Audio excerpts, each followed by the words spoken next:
Okay, I think that's good enough. Hello. Hello, hello, hello. It's been a little bit, but that's cool. That's cool. That's cool. Yeah, so I'm back for a bit. I'm gonna try and start streaming. I keep saying this, so it means basically nothing at this point, but I am gonna try and start streaming a little more regularly. But that will all depend on you know, what my schedule looks like now that I have a job. I finally got reemployed. I have a part-time job now with the Geek Squad, which was unfortunately the only way I could get back into or get into the world of IT. So hopefully, it will pay dividends down the line.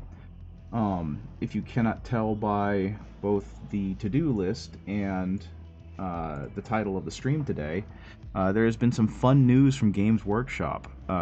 They have decided in the 10th edition codex for the Adeptus Custodes that, yeah, there are female Custodes.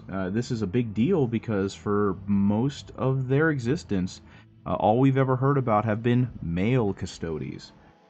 The old lore used to say that noble houses would have to submit a son to the imperial tithe, and that would be how they would collect their candidates for the Custodes project. But as it turns out, no. There are women Custodes, there are female Custodes, and I think that's really freaking cool. The new codex has a story of a female Custodes with a name that I cannot remember for the life of me, because Custodes all have very elaborate, very ornate names, participating in the Blood Games, which is a trial for custodians to try and break into the Imperial Palace and assassinate the Emperor.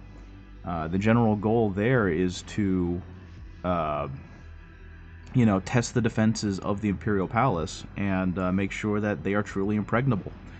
In this story, she apparently has decided to commandeer a Imperial vessel and use an exterminatus bomb on the throne world, which would blow up a large portion of the continent. So that's hilarious in many different ways. She is obviously stopped, but beyond that, it's just named custodian women exist, so that's really cool. And so because of that, I decided to revisit my Adeptus Custodes that I had previously painted in a non-metallic metal in an attempt to learn that scheme. And unfortunately, it didn't initially go very well, and I wasn't overly proud of it. So I'm going back with my newfound knowledge of placing light, placing blends in non-metallic metal, and I'm going to go ahead and try again. Is this thing? Oh, it is on shuffle. That's why. So I'm going back through and I'm base coating some of these lovely miniatures that I have. And we're going to go ahead and do that now. Main camera. There we go. So I've went ahead and recoated them in black, stripped them completely and reprimed them, and now they're getting a coat of some of the warmer undertones so that I can eventually work my way to black. Or up to gold, I'm sorry. So like this guy right here started off as black, which you can clearly see in some of the deeper shadows, but kind of everywhere else you can also see that they are slowly getting lighter and lighter. And so hopefully as I continue working through this, it will eventually show as a much more convincing, believable gold. Um, I've also downloaded some STLs of some female heads to use that I'm going to be using on, at the very least, the shield captain to allow her to have a female head. And I'm very excited for that. So hopefully that will all end up looking good, and hopefully I will, do a good job with that. Right now the goal is to just work on practicing my non-metallic metal so that I can eventually get good enough for it to look competition worthy. I don't know if that's actually a good angle.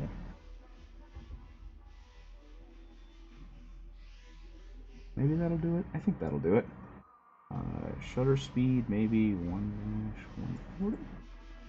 If that brightens it up a little bit, that should be good. Okay. But again, the whole point here is to just continue practicing, continue getting better, and hopefully having a good time doing so. Let's pull that down a little bit and make it face away from me.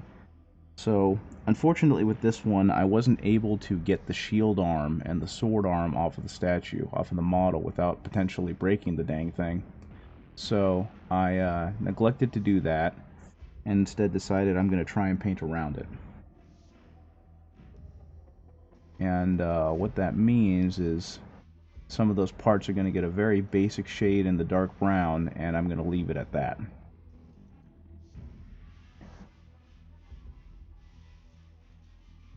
But yeah, I'm very tickled by what this news has caused in terms of fan reaction and community reaction. There seems to be a lot of people who are very happy about this, and a lot of people who are very excited to get to see some female custodians, because in terms of gameplay, it means absolutely nothing. Apparently their codex is kind of butt in every other way, which sucks for them, but it seems that Games Workshop is in this pattern right now where they're releasing a god-awful codex next to a good one. And so, unfortunately, the Custodies got the short end of the straw here, while the Orcs codex is apparently very good and manages to be both flavorful and effective gameplay-wise. So, we'll most likely see people upset about the Custodies codex for gameplay reasons, but there are plenty of people who are having a hard time dealing with the new lore drop. But, you know, it is what it is. I kind of hope that it leads to Games Workshop releasing some new bits, potentially. Like a new sprue or something. That would allow each of the Custodies to be a little more unique.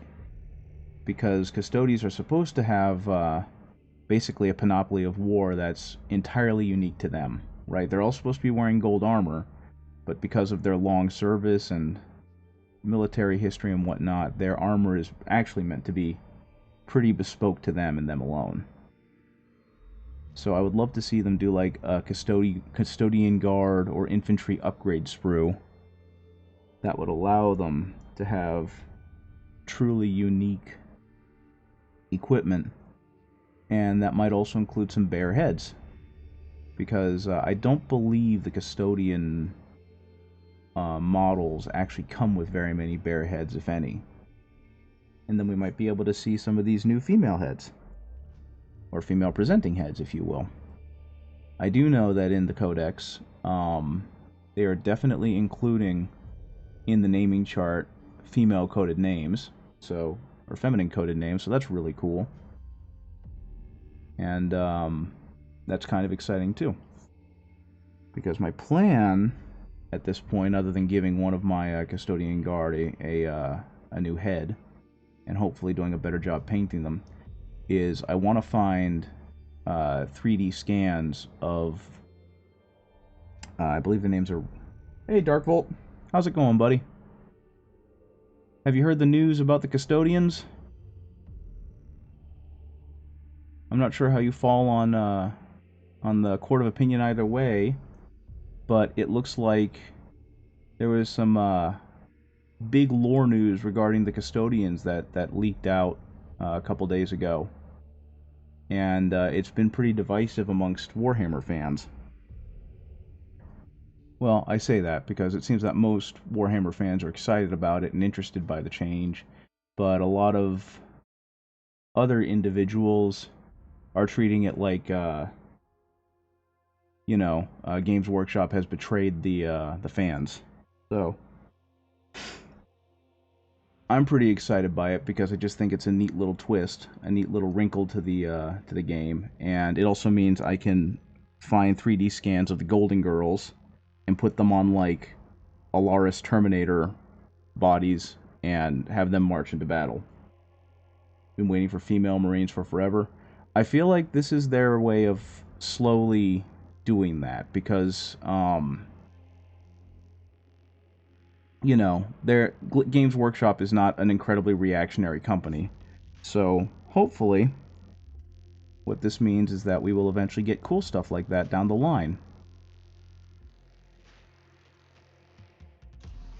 Now, something I did find kind of interesting is, I don't know if you've seen the Reddit post about it, but Aaron Dembski Bowden um, did a whole thing where he talked about working on Master of Mankind, the Horus Heresy book, and that book primarily centers around like custodians and the war in the webway and all that stuff. Yeah, the Golden Girls pun.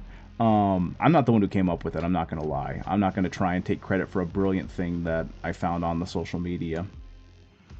But in War in the Webway, Aaron Dembski Bowden was going to have female custodies, but Games Workshop at the time, the head of their IP, basically told him no, don't do that. And the sole reason was that the toy line had already been finished and they didn't have any female custodians. So he didn't want to put out there. He didn't want it put out that there were female custodians if you couldn't build the model. So I kind of appreciate that, even with like an older guard director for IP, creative, whatever. Their biggest worry was that we don't have toys to match. So hopefully, as you know, the game continues to grow and evolve, we'll eventually start seeing stuff like that. But yeah, bigot Twitter is not taking it well. They're having a hard time with this. They're starting to turn it into like anti-Semitic attacks, which, you know, not cool. But it just shows you how much they're flailing because their narrow worldview isn't being confirmed by a company that has no reason to confirm it. And I also kind of figured that since video game music seems to get a pass on Twitch, I was going to use the Mechanicus soundtrack, because I like the Mechanicus soundtrack a lot. And I think Guillaume Robert, or is it Robert Guillaume? I don't remember. That he should get considerably more credit for his work on that game. Oh, this one's a little too wet. But yeah, I've got it in one ear in a Bluetooth speaker, and it keeps fading back and forth, so I'm assuming that the actual audio track is kind of doing all sorts of fun stuff, even if I can't hear it. But yeah, I anticipate pretty soon seeing Golden Girls head sculpts that someone's going to make just for funsies, and seeing, you know, very interesting looking Alaris Terminator soon. Evening, Red. How's it going? How you doing, buddy? Considering a Forge World does custom heads for Horus Heresy Marines and chapter helmets, making a female set of heads for custodian bodies wouldn't be too far of a stretch. Yeah, pretty much. My big hope is that they're just gonna release like a big ol' upgrade sprue, because I remember reading that like custodian armor is meant to be almost entirely unique to the individual warrior. And pretty clearly that's not the case if you look at design. Golden Girls, well, thank you for being a friend. Yeah, exactly, right? I don't know if you heard, Red, but in the newest codex for the Custodes, they recently revealed that there are and have always been female Custodes. And I think that's just part of their slow move to try and make the game be more open and include more different people.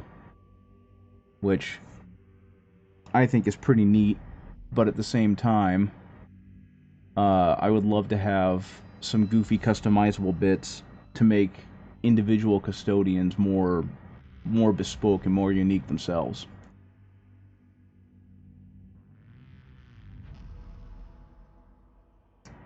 Okay, first I've heard of it. Yep, nope. They have a story in there of a female custodian with some long name that I don't remember. Wonder if you can patch Stormcast with custodian armor parts. Never had any of those models. The answer that I understand is yes. People use Stormcast bear heads for Space Marines, and since custodians aren't much bigger, they do that as well. But yeah, I don't know if you've actually read the short story that kind of spoiled the whole thing. You got a new model? Cool. What'd you get, Red? But a custodian was participating in the Blood Games, and in her attempt to breach the Golden Palace and assassinate the Emperor, as per the Blood Games rules, she commandeered an Imperial ship and was going to exterminatus the capital. And the only reason why she didn't succeed is one of the ranking officers on the ship lost their nerve and contacted one of the shield generals, or one of the shield captains. So, yeah, that's how they're introducing the women custodies, and I think that that is absolutely hilarious. Okay, let's see if I can get back here. I don't need to get back here too much because no one's going to see this part of the shield, really, but... Okay, let me check something. Oh, cool. Very cool Northman. Picture's a little blurry red, but that's okay. That's a really... Why is Chi2 box open? I don't need that open. Sure, we'll update that. Damn it, Chi2 box. Yeah, the Blood games were always really cool. I think that they're one of my favorite things about the Custodians, and they had this awesome short story in the Horus Heresy, and it was just like, no, that's way too neat. Okay, let's see. Yep, there's the model. That's a really cool one. Is this a 3D print? It's blurry because of the green. Yeah, that's fair. I'm gonna wait to install this from Chi2 box. They can go pound sand for a minute. But yeah, is this a 3D print that you got off of, I don't want to say Etsy, but, you know, a third party? Because that's a neat looking model. That looks like one that'd be a lot of fun to paint. Very cool. That's something I need to start doing again. I've tried not to 3D print as much just because I already have so many things on the pipeline. Like, I really should be working on the Harbinger of Decay that I've got printed out. But I was so inspired by the Custodes thing that I felt the need to go ahead and repaint these, because I was not happy with how they had turned out when I initially painted them. So hopefully, now that I've got a little more experience in painting non-metallic metal, I can do a better job and really make these guys look good.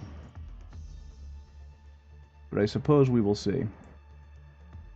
One thing I need to do is I need to go ahead and print out some of the like Sisters of Battle proxy heads that I grabbed, because I want to turn my my shield captain into a female shield captain. 6 inches with the base. I'm looking for a shield maiden. Very cool. Yeah, that's always something neat about like the Scandinavian stuff and the Norse stuff, is that you always have really neat looking miniatures that can come out of it. Speaking of neat looking miniatures, I don't remember if I mentioned it last time, but I finished Ludwig. I know I was working on him last... I think I was working on him last time.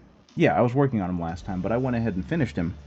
So, I've got pictures, and I went ahead and tried to convert it into a video for Community Day. And the more I think about it, the more I kind of want to redo the video. I don't think I did a very good job. But, he turned out really darn good. I'm really happy with that statue. And since, you know, this is not Community Day, and since Kurzek is not here, I can show it to you guys. So, if you give me a moment, let's go ahead and go into Warhammer 4.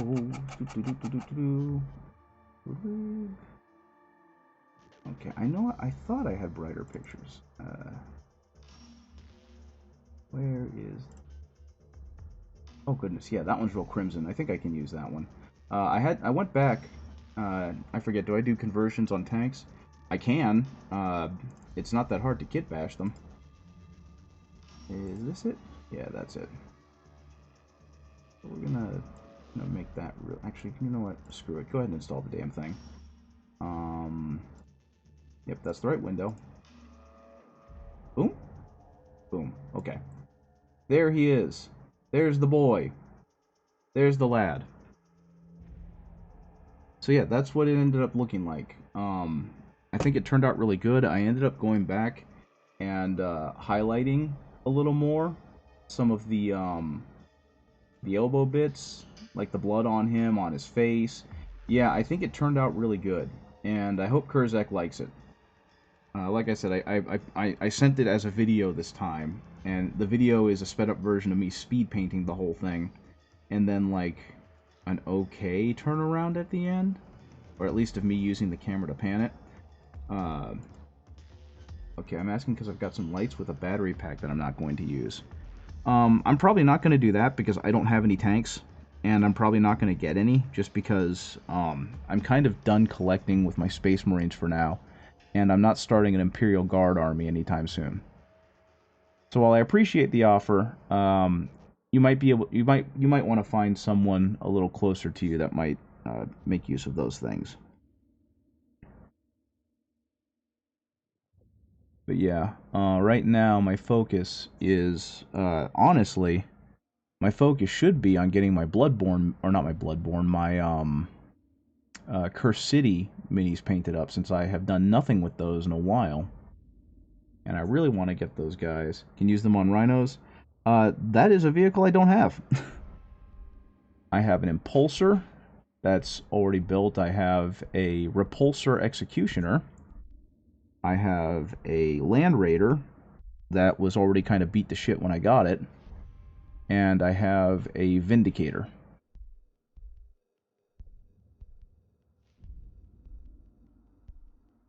That is my current vehicle list outside of Dreadnoughts that I own for my Space Marine chapter. My Imperial Fists.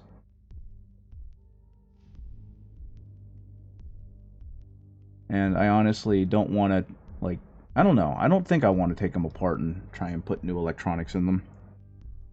Maybe if and when I get a Rhino. Because I do want to purchase a Rhino.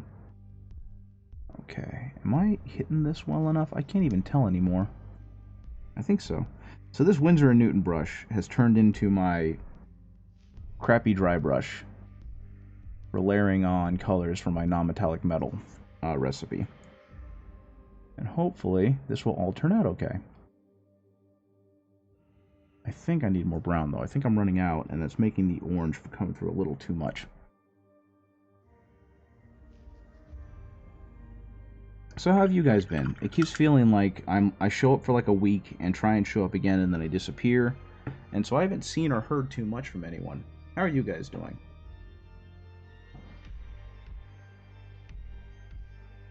Give me a shout if you do, and I'll send them over. Fantastic, thank you. But yeah, right now I need to get the Cursed City stuff set up. I love having rhinos, but I hate building and painting them since they're basically the troops of tanks. Too similar for being unique, but too large for quick painting by brush. Yeah, that's definitely something I've noticed about Space Marine vehicles, is they're all kind of these big awkward boxes. And in that case, that's where I say thank God I have an airbrush, because I couldn't imagine trying to hand paint some of these vehicles.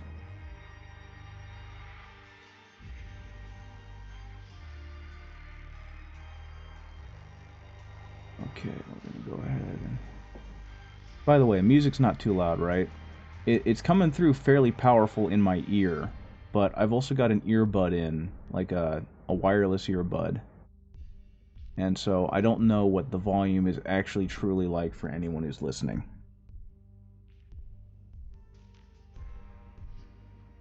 Okay, let's see if I can punch up this a little bit more. I found your Discord, so I hope you don't mind me posting pictures of my model. That's exactly what the Discord is for.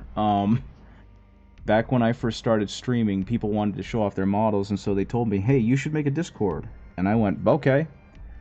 And it is purely to announce that I'm streaming, or to give painting advice, or for people to show off their models. I'm getting there in the Bretonnians, still need to finish the Tau and the Bears.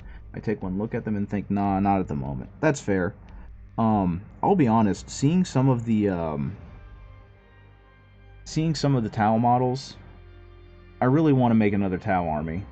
There's just something about them that is so damn charming that I want to rebuild my army, because I had one and then I sold it, and I want to buy it again. I I obviously finished the Ludwig diorama that I made, and in the meantime, I tried to go back to painting something small, and so I started painting a Harbinger of Decay that I had that I had printed, and I'm following another Philon Miniatures tutorial, and he's turning out beautiful, but the thing about the Custodians came out, and it's just like, I gotta do something for that. So that has been my goal for today, is to work on these guys a little. Gundam, nuff said. Exactly. I mean, I grew up on Robotech, so that's where my mind first goes. I didn't watch a lot of Gundam. But yeah, it's the same idea, though. Big robots with big guns. Okay. I don't remember if I did it on stream. I had to have done it on stream. I did a little bit of it on stream. The Master of Executions. I went ahead and finished that off stream as well. And so that one didn't take me that long. That was a surprisingly short turnaround on that model, given that it was a gift from a friend for watching over his pets. I'm honestly surprised it took me so little time. And actually, one moment, I think I can show you guys. Yeah, this guy right here. I was donated some bits and sprues and boxes and whatnot that were supposed to be for the Tabletop Gaming Club that I sponsored, but, you know, got ill, no longer worked there, and they seem to be doing okay by themselves, so they really don't need any of that stuff, so I started looking through it, and they had a couple boxes of Orc Boys, and I got excited because I eventually want to start an Orc army, and the guy had apparently used basically all of the bodies and torsos and left behind bits. So I figured, what the hell, this one's going to kill some orcs. But yeah, I think he turned out pretty good. It helped me really solidify how I want my pink armor to look on my Emperor's Children army when I eventually get there with the mini painting, because I think the pink turned out really good on this guy. So, yeah, pretty jacked about that. Okay, back to this guy. I'm slowly building up a brownish orange all around his armor to try and get to a nice bright gold eventually.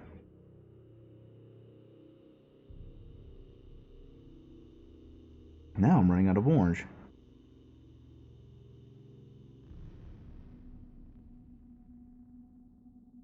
But yeah, once again, the game of Warhammer, the model collecting of Warhammer has pulled me in too many different directions. So in one instance, I'm trying to finish up a Sisters of Battle army because I really want to do that. In another one, I want to finish an Orc army.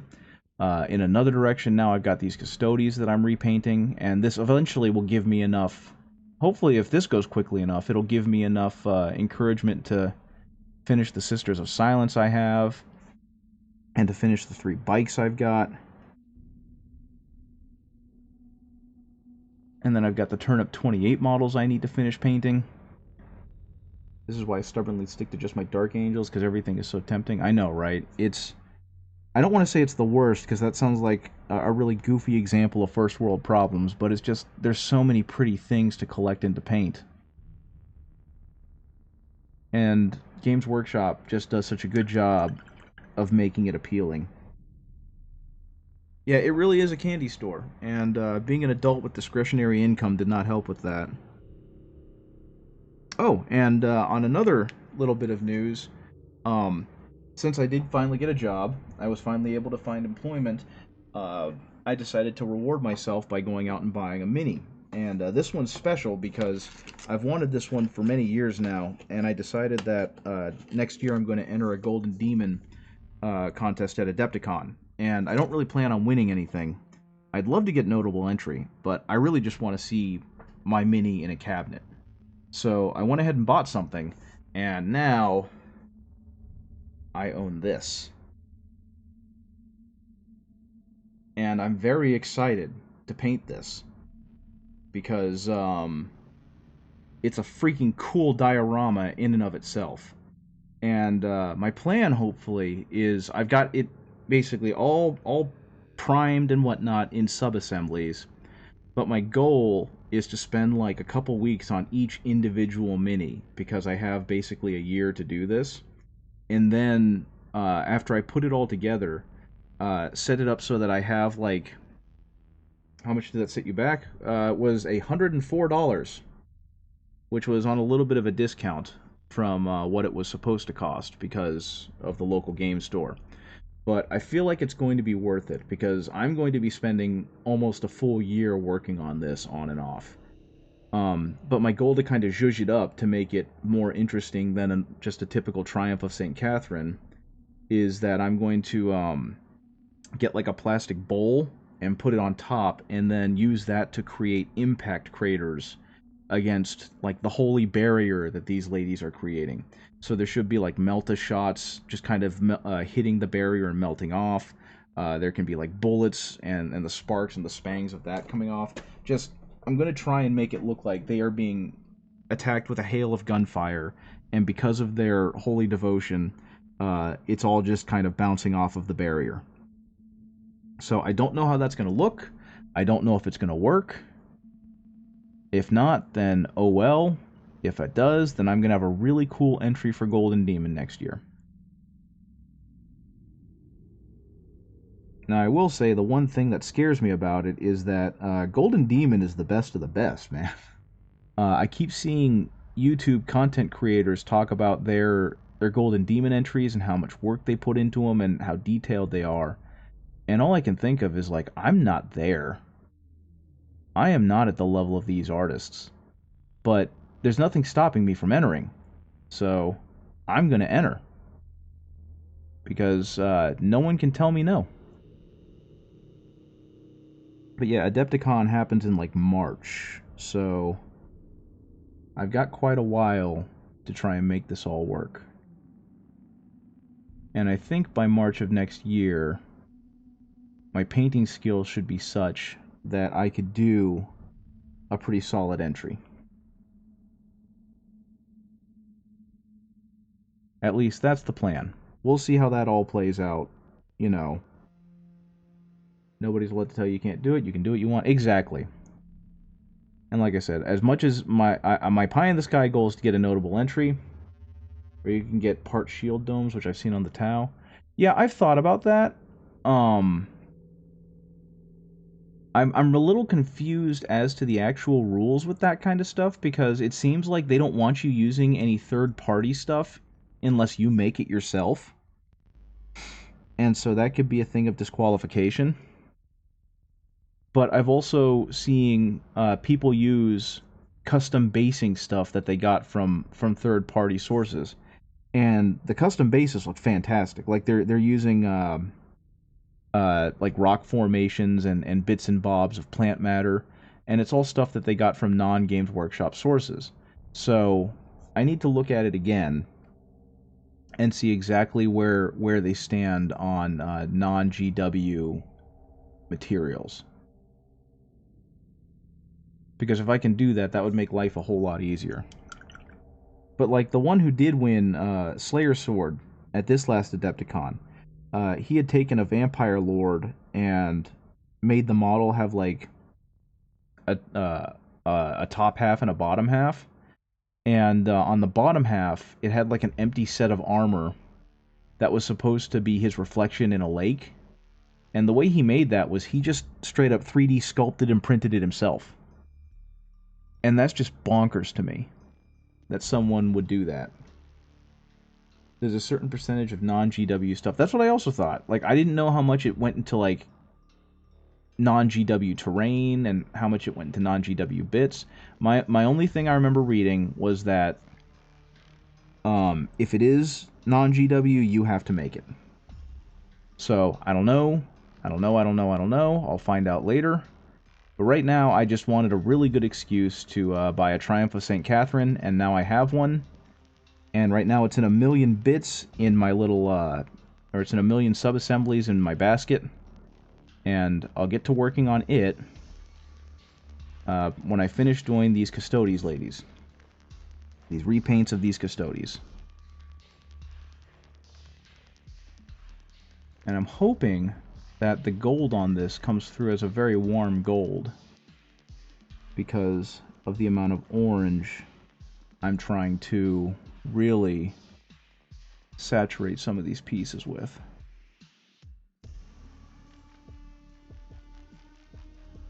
Okay. But yeah, my understanding is that there's a certain amount of third-party material I can use. Lady Stodians. Well, like we said earlier, the Golden Girls, right? But I mean, they made 3D sculpts of like Henry Cavill's head. So I don't think it'll take them that long to start coming up with like Rose, Sophie, and Blanche's heads, and then I can start having some real fun with it. Because I think that's going to be really darn funny. Like I said, they're going to go on the Alaris Terminators, which are the ones with the really big, bulky shoulder pads. So you're just going to see these kindly old lady faces poking out over, or inside those huge hulking suits of armor. And if I remember right, there was a comic of a Warhammer comic where something like that happened. There was a female Inquisitor in a suit of Terminator armor, but like she was so tiny that her arms actually didn't extend into the arms of the armor.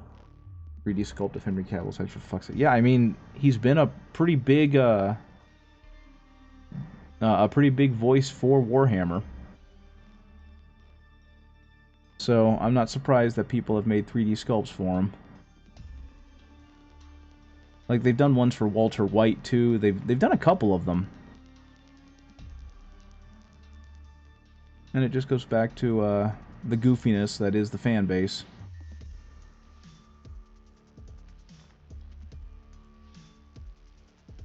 Okay, a little bit more orange across this thing to really sell that it's going to be a bright gold.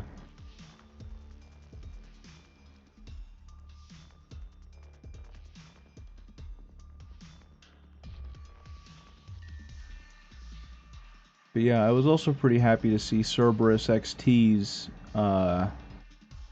Gate Crushers show up in this month's White Dwarf, because I've been following them for a while, and I've kind of watched their journey evolve as they've done more and more Pride colors for their Marines and for their other bits. So to see Games Workshop acknowledge it and feature it in their magazine was kind of very cool. And I don't normally buy White Dwarfs, but I think I'm going to have to do that one just to support the lad, because they are an incredible, incredible painter.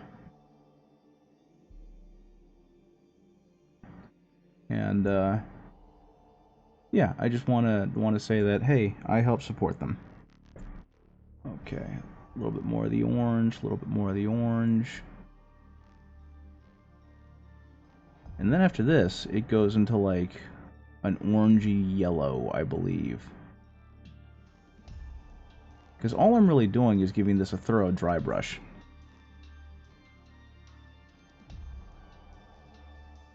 Oh yeah, I completely forgot about the, I can never pronounce it, Marizicordia? Marizicordia? On the back, the little short sword that they have.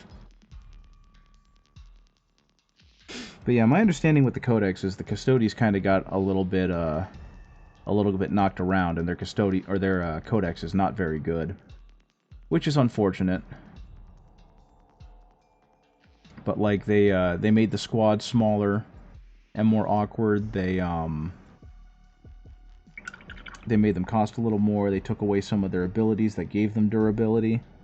So unfortunately, it sounds like the Custodes are getting kind of a slap in the back of the head for this edition.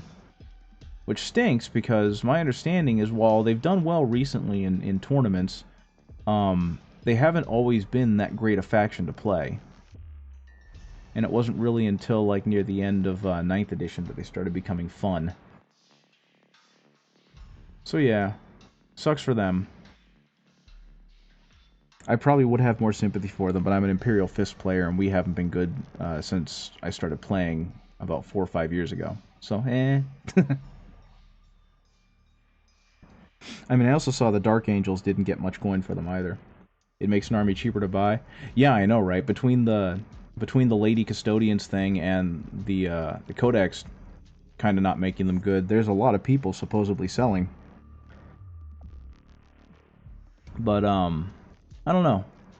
I wish I lived a little closer. There's apparently a local game store uh, in the state capital, which is too far out for me because that's a multi-hour drive. But they have a section that's just secondhand armies, and they'll generally give you about a quarter of the army's value and sell it at about 50%. So you can probably get a really nice army for really cheap.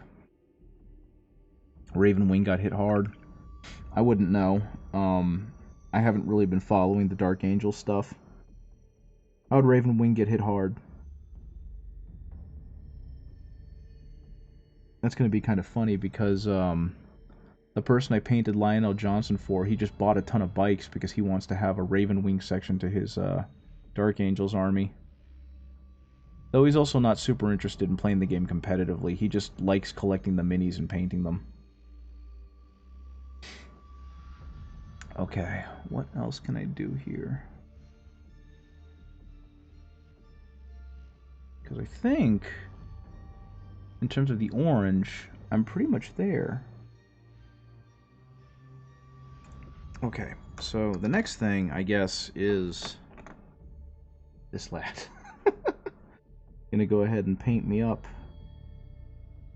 What the heck? Oh, no, okay. All the land speeders, of course, are gone. The Master of the Raven Wing on speeder model is, of course, with it. Rip-offs over here. If you have an army you spent nearly on... Oh, that really stinks. That's like an eighth of the price. I mean, I guess I kind of get it, because it's not very easy to store Warhammer armies, right? Like, they take up a lot of storage. But, I don't know. You gotta give more money than that.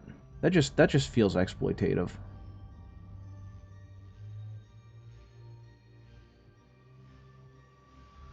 Because, I mean, people are going to jump at the opportunity to get a cheap army. And, oh, you can barely see this guy. And I feel like, at this point, stripping a model is not super difficult. Stripping an army wouldn't be that difficult. I just did that with 5 Custodians earlier today in like an hour. If not less. So, trying to severely undercharge people like that sucks.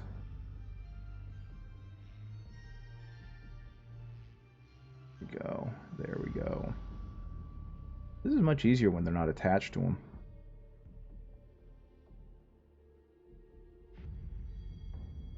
Yeah, most of the Custodes guys I've been painting, I've done so with their helmets attached to their heads, and that definitely makes things a little more difficult. This has been relatively nice and easy.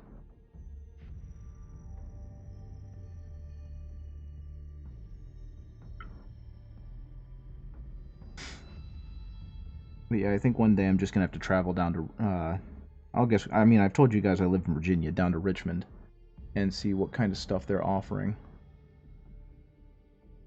Buy myself a whole new Tau army for the cost of a Dr. Pepper.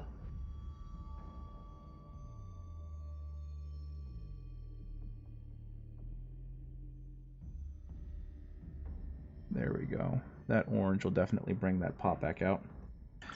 Okay, do I have anything? Do I have any other ones? I could have sworn I had some more because I've got more. About to say I've got more of this brown and orange that I can use. Okay. I think I'll go ahead and do this guy. I need to buy more Custodes. I have the Combat Patrol, and I have Alea and Valerian, and that's it. I have some 3D printed stuff, but that's 3D printed stuff. So that is what it is, you know? Excuse me, sorry about that. But yeah, let's go ahead and just...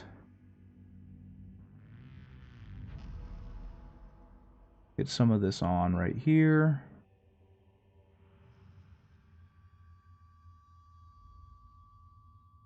And it'll all be okay. This is all just base coats, right? Something else I have also decided to do, I mentioned it on, I think, did I mention it on stream? No, I don't think I mentioned it on stream. I mentioned it on social media. But, I asked Doig about Elden Ring, and his answer convinced me to go ahead and give it a shot. So, we're not doing this. This is way too early in the soundtrack. Give me a second, because I have other Warhammer music I can play. There we go. He convinced me to play Elden Ring. So I went ahead and acquired Elden Ring, and now I'm giving it a run through. And I don't know about your guys' opinions on Elden Ring, but I'm really bad at Elden Ring. Those are not games that I've ever been good at. I remember playing like Demon's Souls back when it first came out, and I bought Dark Souls because I was excited to see they made a sequel. But I've never been good at any of these games. And I bought Bloodborne when that one came out, and I was terrible at that game. So I struggle with the Soulsborns, but I love the Soulsborns. I think they are phenomenally made, and I think they're super cool in how they're executed. Majority of people find Soulsborns difficult to get used to. Yeah, they've got a very, like, punishing but rewarding combat system. Which, I know I'm not breaking any ground in stating that. Everyone knows that. But, it's something about it just does not mesh with me very well. And so, I was not very good at it. And I'm still not. I'm playing through right now. I haven't gotten very far. I've played about 3.5 hours, and I haven't had time since. But, really, really good game.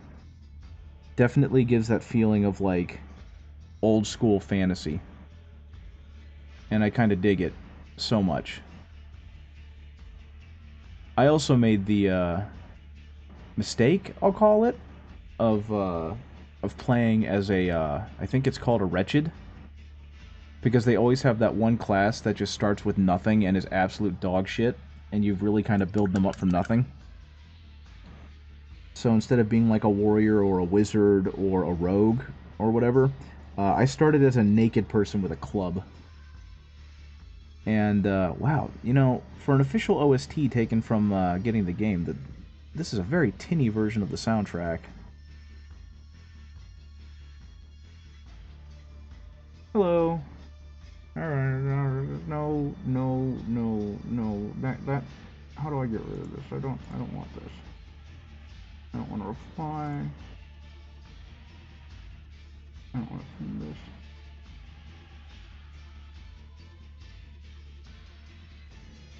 I appreciate the offer, but that's okay. I don't need to want any of that. Goodbye.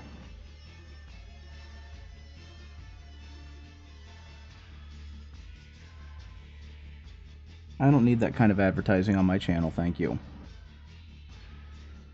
I don't have interest in any of that stuff.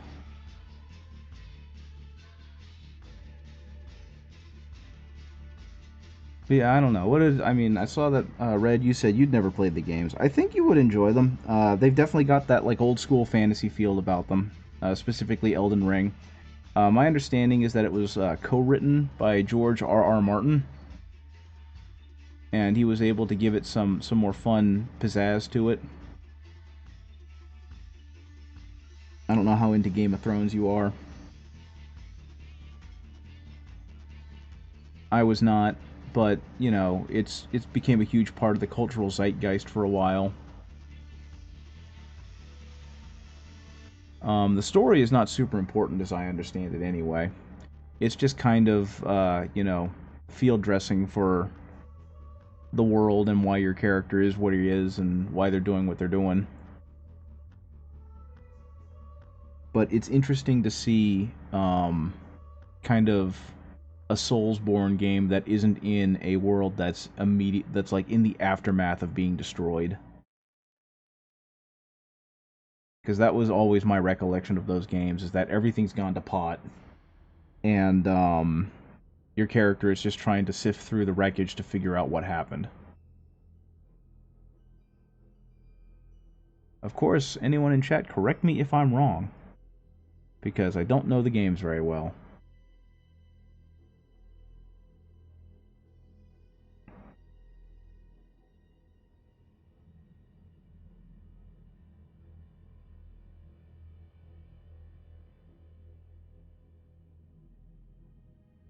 Okay, and again, just kind of hitting this all with a brown overcoat to make sure that I have a really nice, deep, rich color in which I can start putting my gold layers over. Now, unfortunately, I wasn't able to take this guy's head off because I think it kept falling off, so I got frustrated and super glued it on.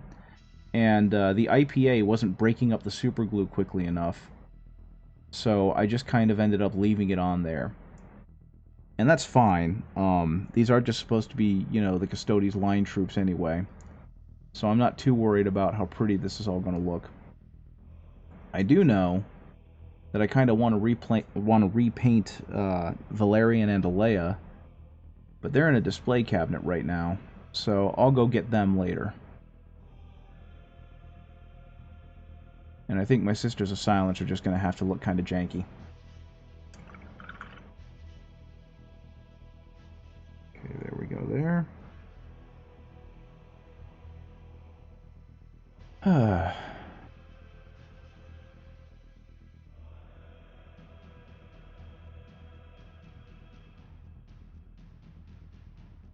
There was something else that I was thinking of. I forgot what it was though. Has anyone seen the new? Let's been streaming Andromeda, GT7, and Horizon. Probably stream Final Fantasy 15 on Wednesday for my birthday. Very cool. I haven't played a Final Fantasy since, golly, 12. I think I played 12 for like 15 minutes, or maybe an hour and a half. I don't remember. I do remember being underwhelmed by it, but I was also in college, and in college I was kind of a little bitch. So maybe that game's better than I remember it being. And I remember next to nothing about 15 as well, other than that it had some beautiful, beautiful shots of food in it. I was kind of a nasty contrarian when I was in college, and that meant I had some really awful opinions on things and some dog shit takes on other things. So, hopefully, I've kind of grown out of that, and it's allowed me to appreciate more things. I want to give 12 another try. It has very different mechanics compared to the games up until 10. Yeah, that was the big thing for me, was I wasn't vibing with the more dynamic battle system. And I think also I was like this really bad stand for Final Fantasy Tactics. So finding out that Final Fantasy 12 took place in the same world and none of it felt familiar was really frustrating for me. But honestly, that just should be more impetus for me to give it another try now that I'm no longer in college.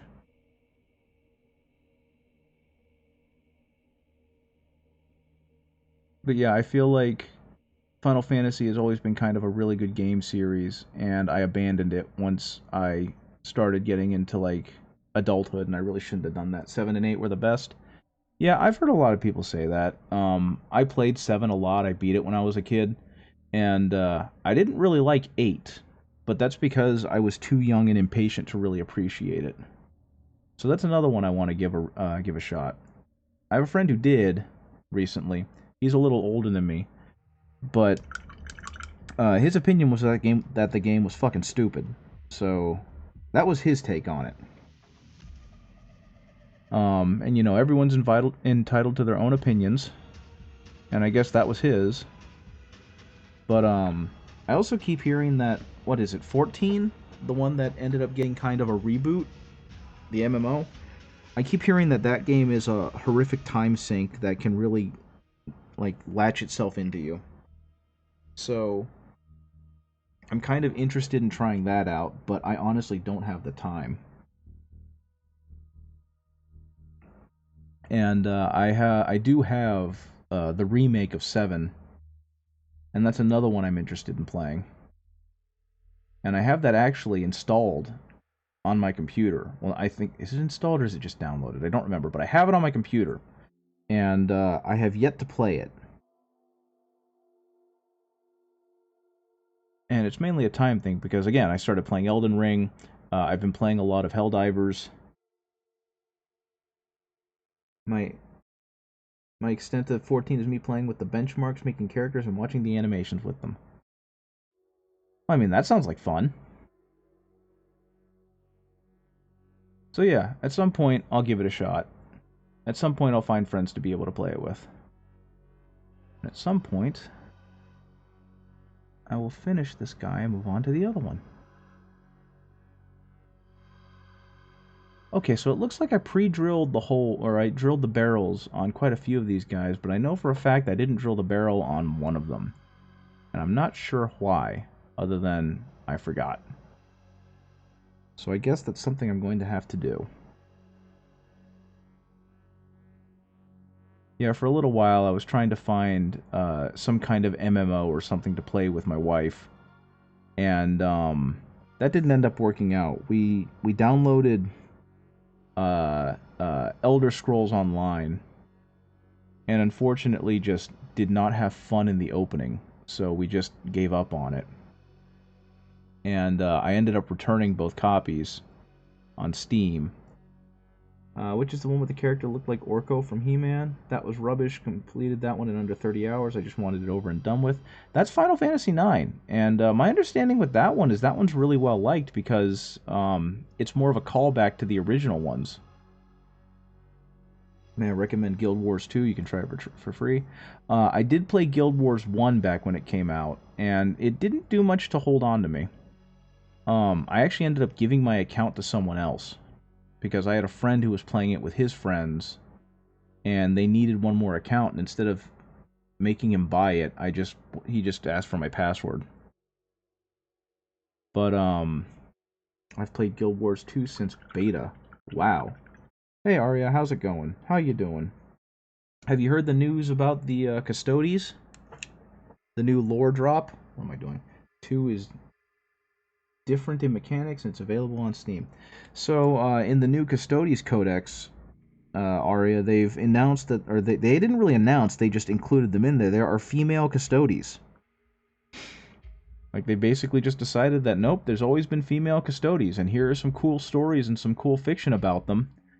This one tried to exterminatus the Imperial Palace as part of the Blood Games. And so it doesn't really mean anything beyond now that you can canonically say that your custodian army is full of women. But it was a cool thing. And so between being inspired by that and just wanting to do better, I decided to non-metallic metal my custodian guard.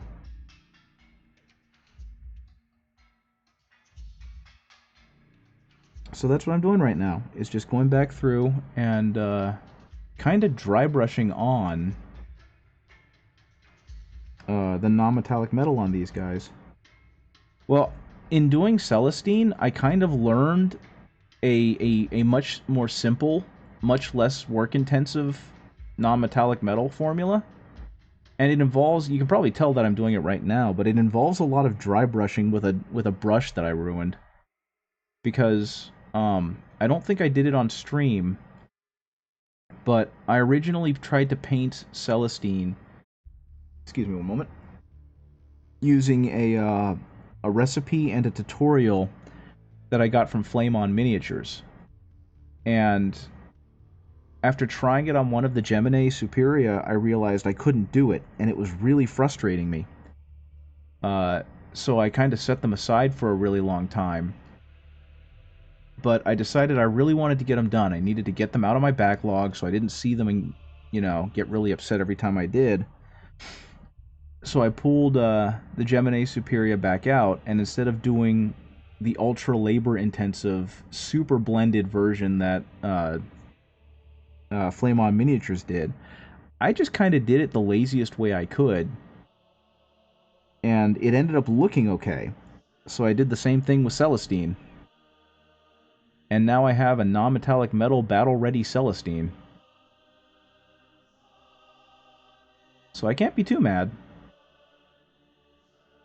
Have you actually seen it? Have I shown off the Celestine and the my goodness, that is really loud in my ear.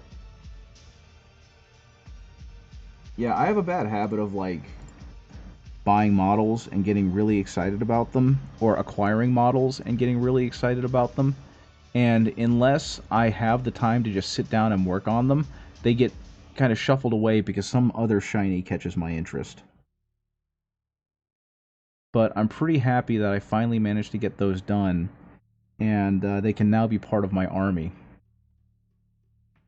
So between them and the Triumph that I'm going to be working on, and me being able to slow buy some other models that I want, I am going to be on my way to at least 1,000 points of Sisters of Battle.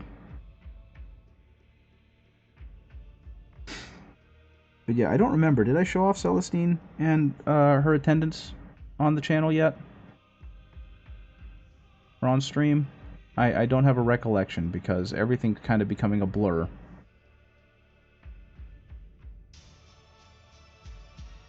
Yeah, that's much better on my ears. Good gravy. Recent with Celestine? Maybe a week or two ago.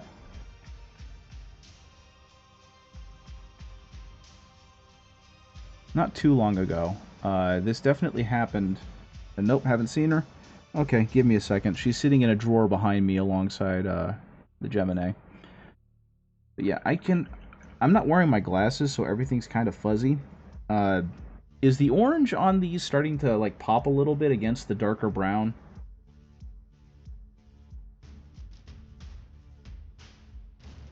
I think it is. I think you can tell that I've gotten into like an orange highlight compared to the darker brown in that first pass. Yeah, okay. Let's see, where did I put them? Where's my battle? Nope, those aren't Sisters of Battle. Those aren't Sisters of Battle. Oh yeah, I moved them up here.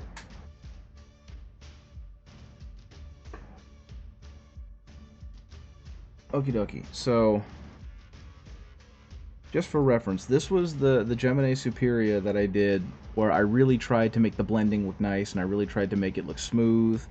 And so there's some like warm undertones and there's definitely more effort put on the lighting on them. And then this is the one I speed painted. This is the one I did by sloppily dry brushing.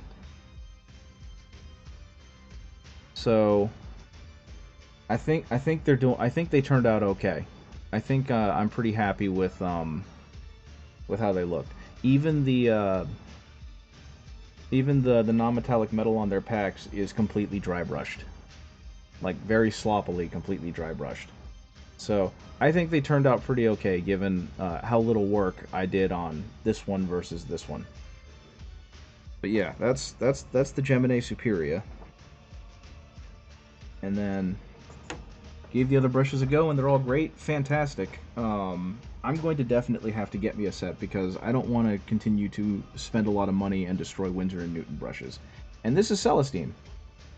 This Celestine is basically entirely dry brushed, except for like the little bitty details, like on her face. But like, I think my favorite thing is that the wings, you know, on the camera, they look absolutely fantastic. It really shows through.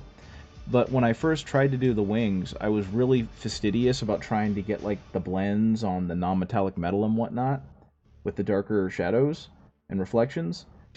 And then I realized that I did a terrible job and I got frustrated. So I brushed over them with like a glaze, just like a really sloppy wet glaze.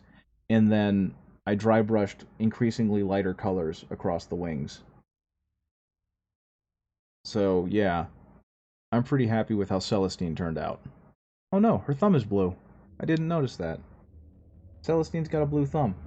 I don't know if you can see it, but I didn't notice. Either way, happy with how it turned out. I'm glad that I can finally use her in a game, and that she's finally done, because she's been sitting on a shelf for like 3 years now. The Series 99 felt pretty close to the Series 33. I'm not pro or anything, but it was really nice for me. I'm glad that that turned out to be the case because these are like the wing reflection on her thumb.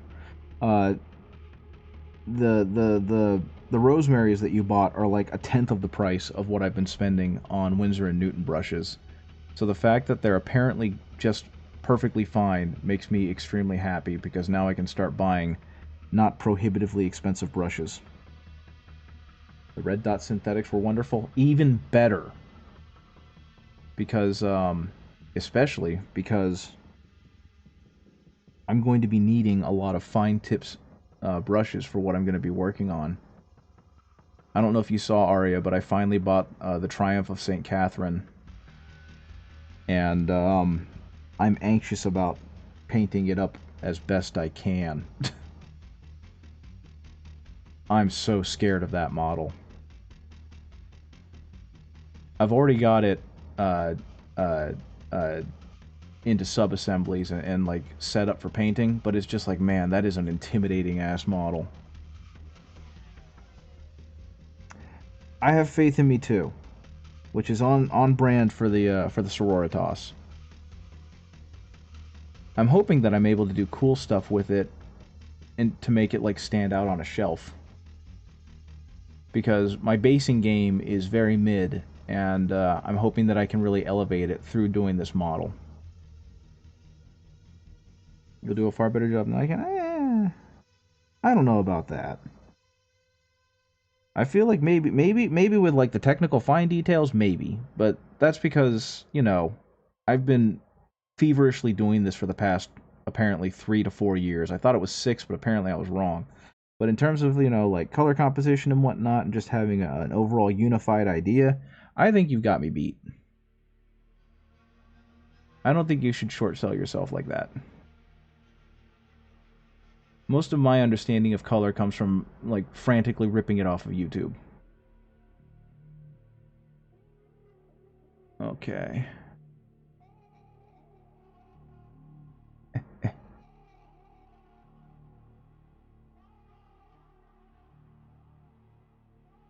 Also, I don't know if I mentioned or if you saw, but I'm finally employed again. Best Buy's Geek Squad hired me. So I now have a part-time job. Kind of having lower mental health days, so the self-deprecation is a little hard to hold back. That's fair. We can't all have great days, but just know that we love you. And you're a far better painter than you're giving yourself credit for right now. I mean, all I gotta do is point to Diablo Core and just start, like, continue to point to it. Yeah, I'm happy to be employed again. Economically, things are gonna be a little bit tight, but that's fine. It's gonna be better than nothing.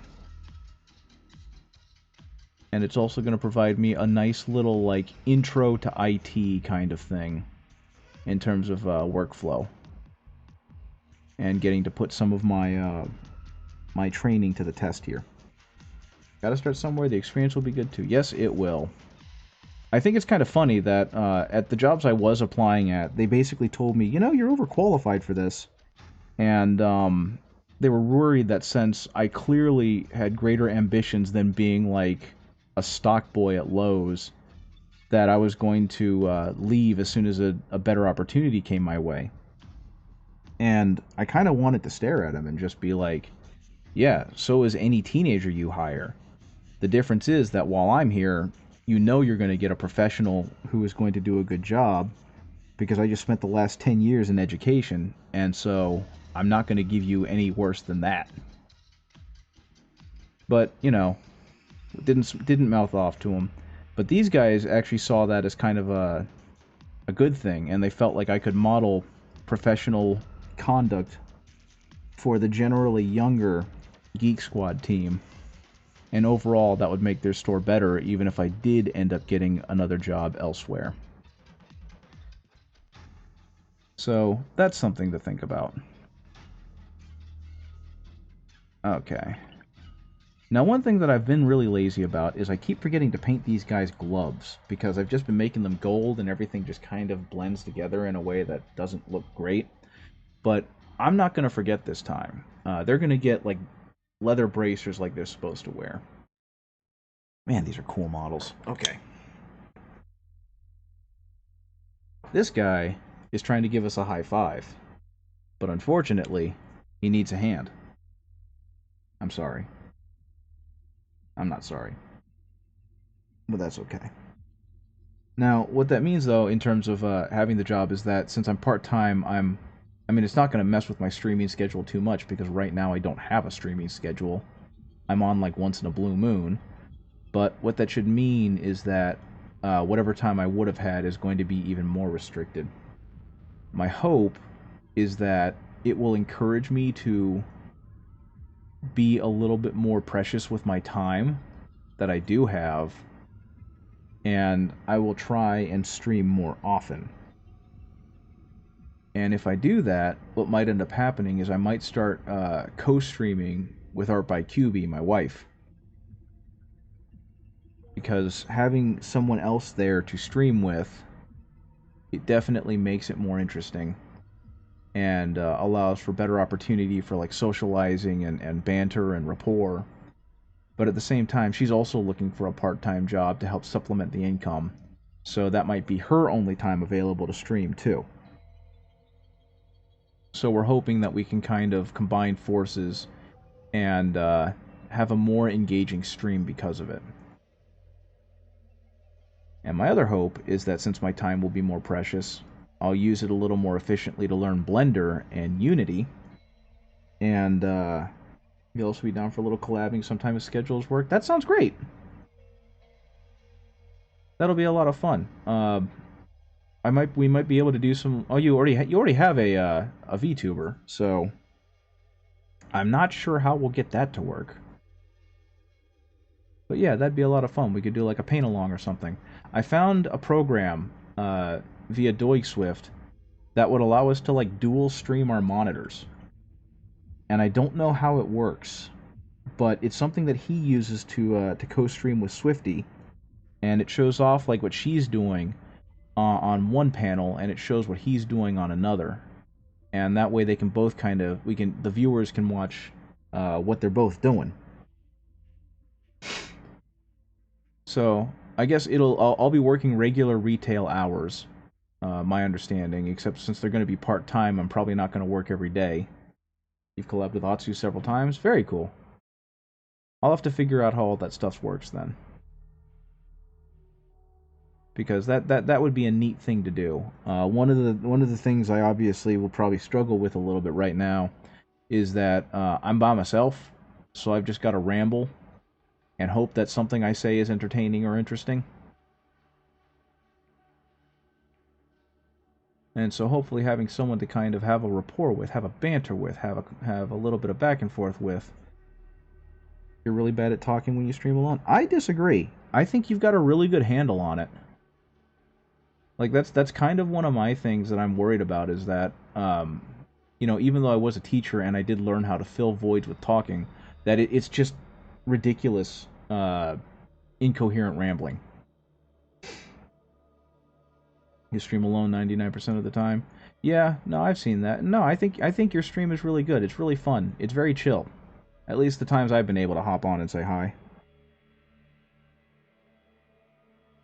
So, yeah, it'd be really neat to do a collab stream. My thing, what I want to do eventually, is I don't know if you've seen Doig Swift ever, but what they're artists, and Doig ended up building like an entire ass game in Unity, and they control their avatars with Xbox controllers, and they can interact with the world around them, and it's really cute and it's really silly, and their redeems are tied to allowing the audience, the viewers, to do things like throw bombs at them, or that kind of stuff. So there's a little bit more engagement directly with the audience, with audience participation, and I think that that's friggin' brilliant.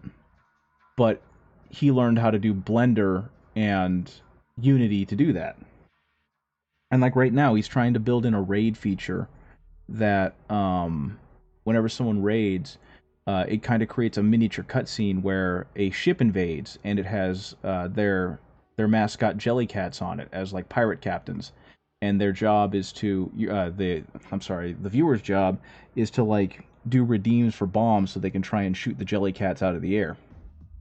If I could figure out Unity or Blender, I could add Tails to my YouTuber. That would be Blender. And yeah, Blender is kind of a lot. I've done a little bit with Blender. That's how I got my little Frogman. But Blender's a lot. You basically have to like become one. From what I can tell from my limited experience with it, you kind of have to become one with your keyboard so that you can master all the shortcuts and greatly increase your workflow. Otherwise, it just becomes overwhelmingly tedious to try and learn how to use. And then, of course, you've got to learn rigging, and you got to learn animation, and the best song in Darktide has to play.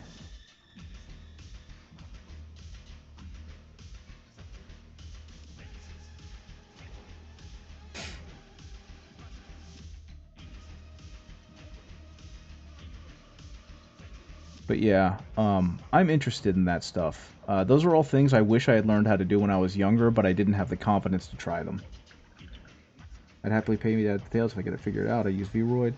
I'm not sure how I would do that, because I've never used any of the VTuber stuff. I don't know if I would just need like an STL file, and then I'd just be able to add details on there, but if I ever get it figured out, you won't need to pay me. I'll take it on as practice. But that's a lot of work that I'm nowhere near at. So I'll just keep that in mind. I'll keep that in mind that you'd like to have some tails on your VTuber. Okay, gonna get a little sloppy there. Fair enough. Oh my goodness, now I think about it, my little guy ain't up. Where'd he go? There he is. Little frog man. He's actually a design of my wife's. I was talking to a friend about... Actually, I was talking to Soft Servo. You know him from BoonCon. But I was talking to him about wanting to do a VTuber and not being sure what animal I wanted to do. And he told me that based on the fact that I've got a pretty low rumble to my voice and that I'm really chill, that a frog would be a good VTuber. And originally I was thinking something a little more standard, like, you know, a crow, or because I like them, a corgi, or maybe a bulldog. But, and you know, not a lot of people are flattered by the idea of being represented as a frog. But then I realized, no, a frog is perfect. You can show me how to make a Vroid. I'll have to check in on that, because it depends on how flexible it is, because I like my little frog guy, and if I were to make another VTuber or another avatar, I'd want it to stay within that theme. And eventually I want to be able to use the model in a 3D space. Okay, and I'm not sure exactly how flexible Vroids are, because they definitely seem to be robust for what they are, but I don't know if they'd be able to be imported into a place like Unity, and if that could create a problem of sorts. Okay, let's start mixing in some orange.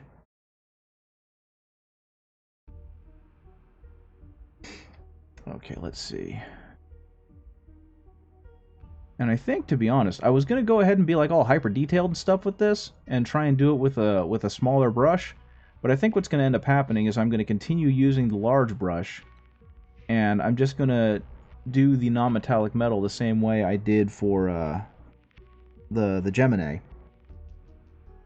Because this is turning out pretty good, and because the brush kind of flattens out real nice, I could probably just go ahead and do increasingly narrow strips of, like, highlighting. And it'll all look fine. So I think that's going to be the way I do it.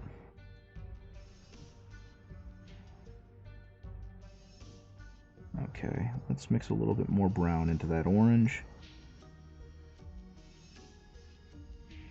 Yeah, that's what I want.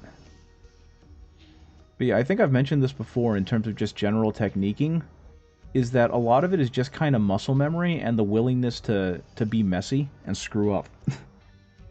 Because, like, I don't know how much is coming through on the video because I'm not really paying attention to the video feed, but I'm, first of all, no longer painting in between the lines. That has not been a concern of mine for a while.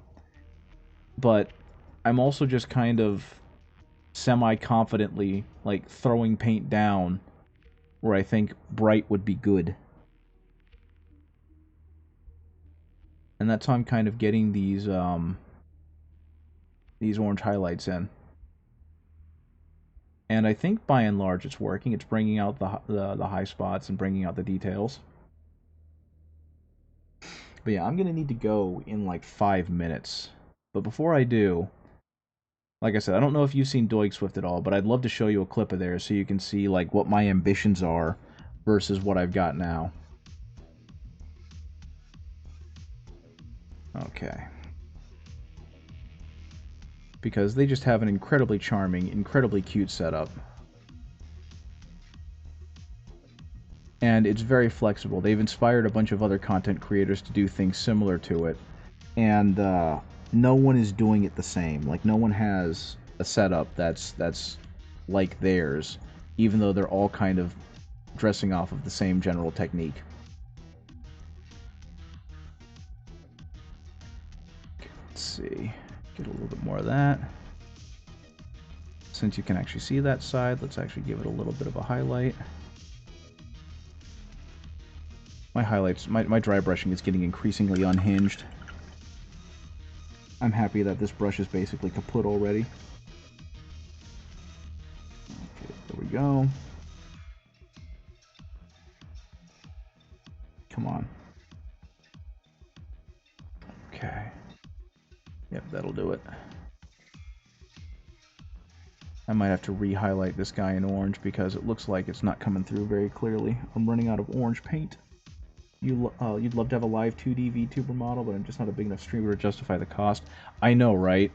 Like, I understand why they're all so expensive, but it's getting really pricey to have a VTuber that's as robust as some of the ones that we see.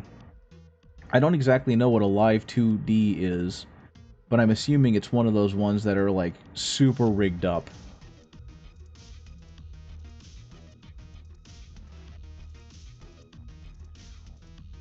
I love being able to change out that's easily on your Vroid. Yeah, that's got to be a nice thing to have. Let's go ahead and do a little bit of orange highlighting. I don't know. Dark Volt, are you still here? Because if you are, do you have any input about, like, Doig Swift? Have you seen my Kali form? That's a very simple... Yes, Ari has never seen how Doig and Swift stream. Do you have anything you want to add to what I was saying about it? Just that it's incredibly robust and very flexible and very charming and all that stuff.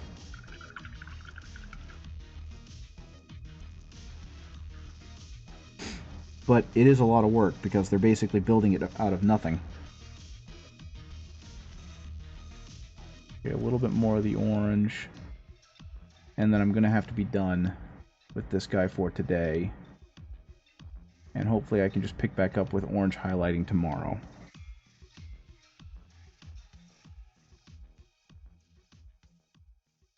One of these days I'll have a consistent enough stream where you guys will see me finish or start a project and finish a project.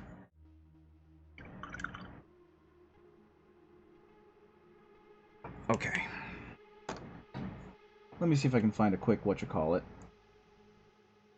They're a very nice duo. Doig built an entirely custom environment, pioneering the VPO method. Yeah, that's a pretty good way of putting it. He basically did pioneer the dang thing. Let's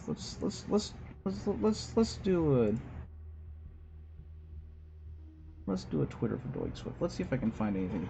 Actually, no. Let's go on the YouTubes because they have all their stuff on the YouTubes. No, that's not what I want. Switch back accounts to that one.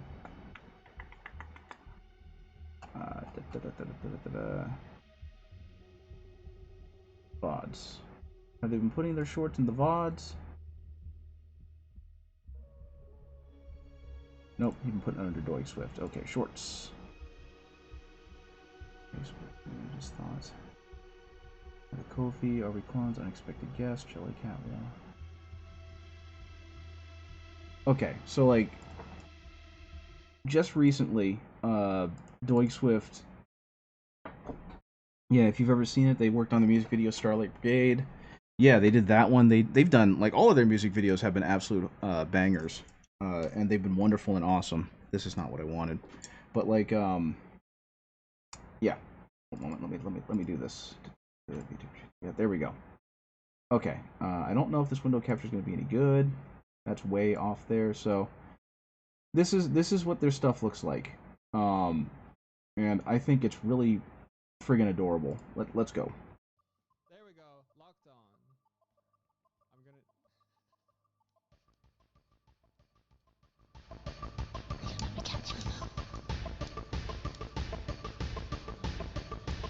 So yeah, Doig created a free-moving camera, and as soon as Swifty saw that that was a thing, she decided to run away from it. On the loose. No, no, no, no.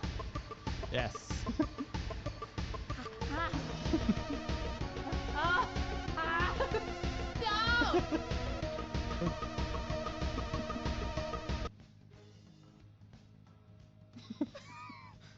Grand Theft Swifty. There we go. Locked on. Yeah, this is the kind of stuff An that adaptation of they're a able to Stephen do with King it. They've got book, like face Wedding tracking Vampire in attached the to their characters I that got they a theme rigged, tune for Vampire. and so they can just move around and sit around in their place. It's really cool. It's really neat. I think that's a good enough example. But yeah, I think it's neat. I want to be able to do something like that, and hopefully I will. And if I ever figure it out, I would definitely offer my services to help you get there if you'd want to do something like that. Either way, it's 6 o'clock. I got to get going. Let's see. Is there anyone fun on that I can throw you guys at? Corehawk is on. He's playing Legacy of Kain. Well, okay, yeah. I think I'm going to send you guys over to Corehawk so you can watch another cool person do cool things. Let's see. There's Raid. Corehawk? No, not that. Corehawk. I think I spelled that right. I did. Okay, so I'm glad you could too. I'm always happy to see you guys. Okay. Apparently their channel is intended for mature audiences, but I think we'll be okay. Thank you again for joining me, guys. I really appreciated it. I had a lot of fun. Hopefully I can stream more often, and I will see you later. Bye-bye.